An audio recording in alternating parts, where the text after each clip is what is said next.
गांव के लोग बहुत ही बेवकूफ थे, क्योंकि उस गांव में कोई स्कूल था ही नहीं। एक दफा मनपुर गांव में एक हामून नामी शख्स आता है। अपने पैसे और गहने डबल करा लो गांव वालों। पहले हमें एक नोट डबल करके दिखाओ, फिर हम तुम्हें मानेंगे। हामून उनको एक नोट की जगह 2 नोट देता है। ये तो वाकई पैसे डबल कर देता है। वाह वाह, क्या बात है। इस तरह पूरे गांव में हामून मशहूर हो जाता है। अब तमाम गांव वालों ने देख लिया है कि मैं वाकई पैसे डबल करता हूँ। अगर अब किसी ने पैसे डबल करवाने हैं तो मैं उनके घर खुद आऊंगा। इस तरह तमाम गांव वाले हामून को अपने घर रात को बुलाते हैं। ये मेरे तमाम जेवरात हैं, इनको डबल करवाना है। ये तमाम गहने डबल हो जाएंगे, लेकिन तुम्हें मेरा सारा कहना मानना होगा। अगर तुमने मेरा कहना ना माना तो ये गहने डबल नहीं होंगे। जी जी, मैं आपकी बात जरूर मानूंगी। मैं जाते वक्त इस कमरे में एक डब्बा रख जाऊंगा जो तुमने सुबह खोलना है, और जब तुम सुबह डब्बा खोलोगे तो उसमें सारे गहने डबल होंगे। इस तरह हामून वहाँ से दूसरे घर जाता है। मुझे अपने पैसे डबल करवाने हैं। ठीक है बच्चा, इस कमरे से चले जाओ और थोड़ी देर बाद आना। तुम्हें मेरी बात माननी होगी, वरना ये पैसे डबल नहीं होंगे। इस तरह वो शख्स कमरे से बाहर चला जाता है और थोड़ी देर बाद आता है। मैं ये डब्बा रख कर जा रहा हूँ, इसको तुमने सुबह खोलना है। अगर तुमने इसको जल्दी खोला तो ये पैसे डबल नहीं होंगे। इस तरह हामून पूरे गांव वालों से कहता है कि ये डब्बा सुबह खोलना है। ये तो गांव वाले बहुत ही बेवकूफ हैं। हा हा हा। मुझे अब रात को ही यहाँ से निकलना होगा, बहुत माल आ गया है आज तो। हामून गांव वालों का सारा पैसा और जेवर लेकर वहाँ से फरार हो जाता है।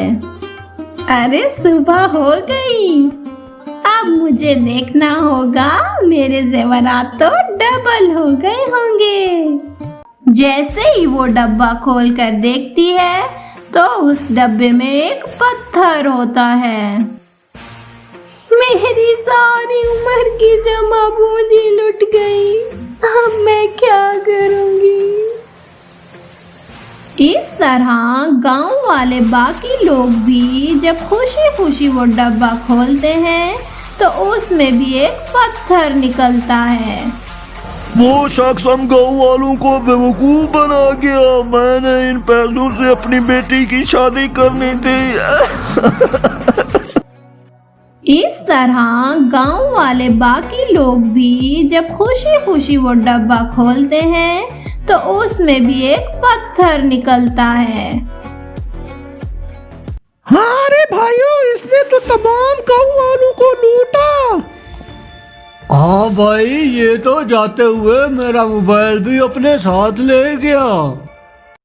कुछ अरसे बाद उस गांव में एक और शख्स आता है।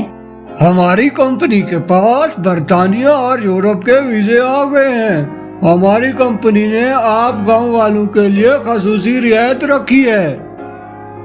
भाई, हमें उसकी बात सुननी चाहिए, हमें भी बाहर मुल्क जाना चाहिए।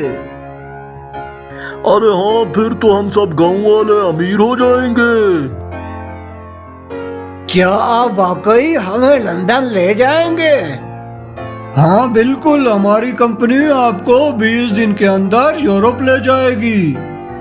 अरे आप तो शक्ल से ही यूरोपियन लगते हैं। हाँ बिल्कुल, मैं कल ही यूरोप से आया हूँ। अगर आपने भी यूरोप जाना है तो आपको 5 लाख रुपए जमा करवाने होंगे। दोनों शख्स वहां से जाते हैं और पूरे गांव वालों को बताते हैं। इस तरह गांव के बहुत से लोग मिस्टर डेविड के दफ्तर पहुंच जाते हैं। डेविड उनको 20 दिन बाद आने का बोलता है और 20 दिन बाद आप लोग को हम आज ही शहर रवाना करेंगे और फिर शहर से सीधा यूरोप। अब तो मैं गोरी से शादी करूंगा और तो और मेरे बच्चे भी गोरे होंगे और वो अंग्रेजी भी बोलेंगे। हाँ वही, अब तो हमारे बुरे दिन चले गए। उन सब गांव वालों को एक कमरे में बंद कर दिया जाता है। कुछ ही देर बाद उनको पता चलता है कि वो फिर से एक बार बेवकूफ बन गए हैं। डेविड वहां से फरार हो जाता है।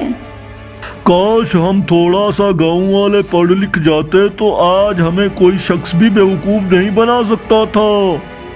तो बच्चों, हमें इस कहानी से क्या नतीजा मिलता है कि जिंदगी गुजारने के लिए तालीम और शऊर बहुत जरूरी है। नहीं तो कोई भी शख्स आपको आसानी से बेवकूफ बना सकता है। प्लीज हमारे चैनल को सब्सक्राइब करें, लाइक करें। Thank you for watching.